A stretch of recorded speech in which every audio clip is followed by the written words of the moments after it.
Magandang araw sa inyo mga kabagis. Welcome back sa ating channel. Ngayong umaga, ipapakita ko sa inyo mga kabagis itong pamaraan ko upang hindi mamatayan sa pagkaroon ng yung magpagtatain ng ating mga alagang baboy. So far po, sa awa ng Panginoon, nung nagsimula kami nang magbababoy kami, nung buhay pa si mama, hanggang ngayon na ako na lang nung magbababoy, never pa kami namatayan ng baboy. Hindi po ako umaasa sa mga injections or yung mga tawag niyan, gamot sa mga Agrivet or Pacifica na mabibili mo yung mga gamot doon na para sa pagtatain ng mga alagang baboy. Ang ginagamit namin noon pa man ay ito mga kabagis, simple lang. Yan, kakakatay ko lang ng saging na alatundan, tundan or alatundan sa Tagalog yata. Kung walang bunga, kasi normally kung may bunga, yung green pa na bunga ng alatundan, maganda yon, i-chop mo yon at ipapakain mo kung mayroong ganon, green, yung hilaw. Pero kung wala, yung ginagawa ko na yung kanyang mismong puno, yung hindi pa namumunga, yung maliit pa lang na puno, yan, kunin mo yung ubod ng saging na yon na alatundan.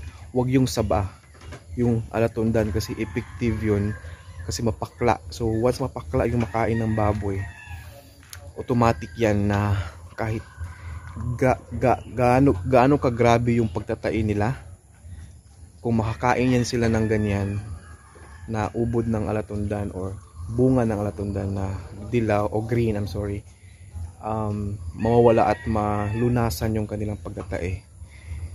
Proven and tested yan ng mga kabagis. Napakasimple niyan, pero napakagaling na pamaraan upang maiwasan ang pagkaroon ng patay na alaga o pagkamatay nila. Kasi minsan kapag hindi mo yan malunasan ng 2 o 3 araw na sunod-sunod talaga, yung talang tubig na yung lumalabas sa kanilang puwet, yung dumi, ang tendency niyan mamamatay yung alaga natin.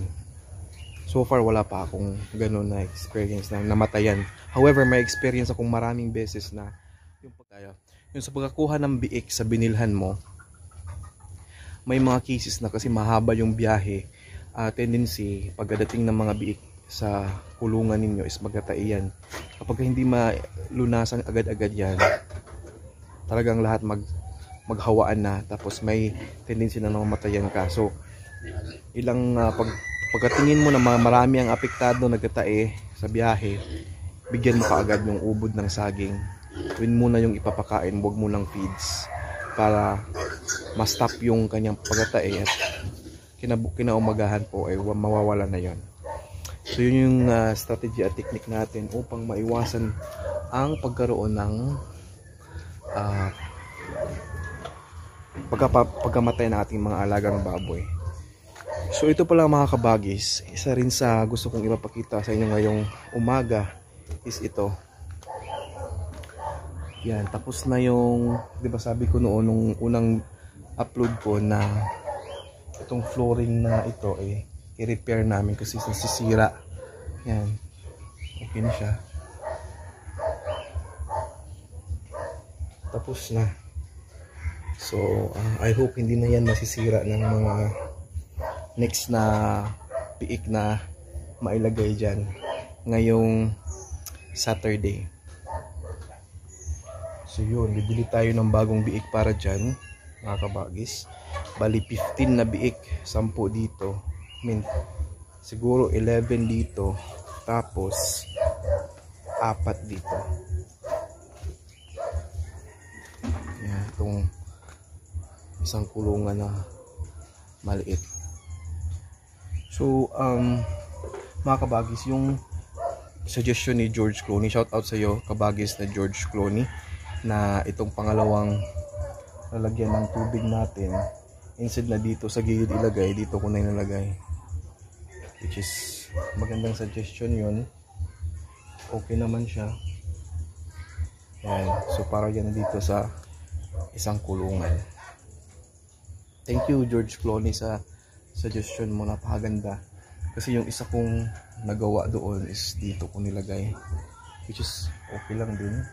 Pero ito kasi automatic yan, makonsume yung lahat ng nasa loob kasi dito sa law of tawag nito sa gravity, di ba? So the more force yung lalabas, marami yung mainom ng baboy, maubos nila yung yung laman sa lalagyan mo. So yun, thank you George Clooney, shout out sa iyo kabagis, thank you so much. So yun lang yung gusto kong i-share sa inyo mga kabagis. Kasi sa pag-aalaga ng mga hayupan like sa baboy or kahit anong alaga natin, hindi natin maiwasan talaga na mayroong mamamatay sa kanila. So kung umaasa lang tayo sa mga gamot like injections, yung mga kadalasang ginagamit sa mga tawag nito, commercialized na mga piggery or poultry, minsan talaga marami talagang chance or malaki yung percentage na mamatayan talaga yan. Kasi mas effective pa rin talaga yung natural, yung pagpapakain ng ubod ng saging na alatundan or bunga nila. Ang explanation kasi dyan mga kabagis, even yung mga bata, kung alam or na-experience niyo yan sa mga anak niyo, kasi mayroon akong 3 bata, kapag magtataiyan sila, before namin yan, yung last resort na talaga yung magpatingin sa doktor or paano yung inumin. Before namin yan gawin, observe namin ng first day to second day, pakainin namin ng alatundan yung yung hinog. Ano mo yan, kumbaga sa apoy, para subaga yun, sa kayo sa amin sa Bisaya.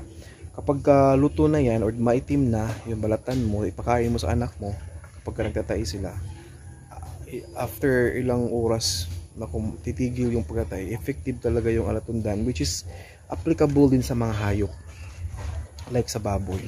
So marami na sigurong nag-upload tungkol dyan, pero gusto ko rin i-share yung experiences ko about it kasi nga effective talaga mga kabagis. Hindi yan kumbaga sabi-sabi, based on my experience po, using ubod ng alatundan, yung kanilang mismong puno, katayin mo yan, kunin mo yung nasa pinakailalim yung ubod, yung malambot na, ibigay mo sa mga alaga mong baboy.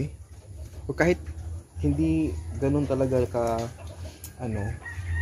kabasa yung kanilang dumi, minsan or once a week pakainin ninyo para ma-maintain talaga yung kanilang dumi na matigas. Kasi yun yung gusto nating ma-achieve sa ating mga alaga, na walang symptoms or walang kumbaga pagkakataon na magtatay sila. So yun, ginagawa ko kahit walang nagtatay sa kanila, I'll give them once a week na ubod ng alatundan. Kasi ngayon mayroong isa sa kanila, yung pinakamalaki na kabagis, is basa yung kanyang dumi. Hindi naman ganoon ka watery, pero basa ito. So ngayon kinakain ko, tumigil. So hindi na siya nagtatae.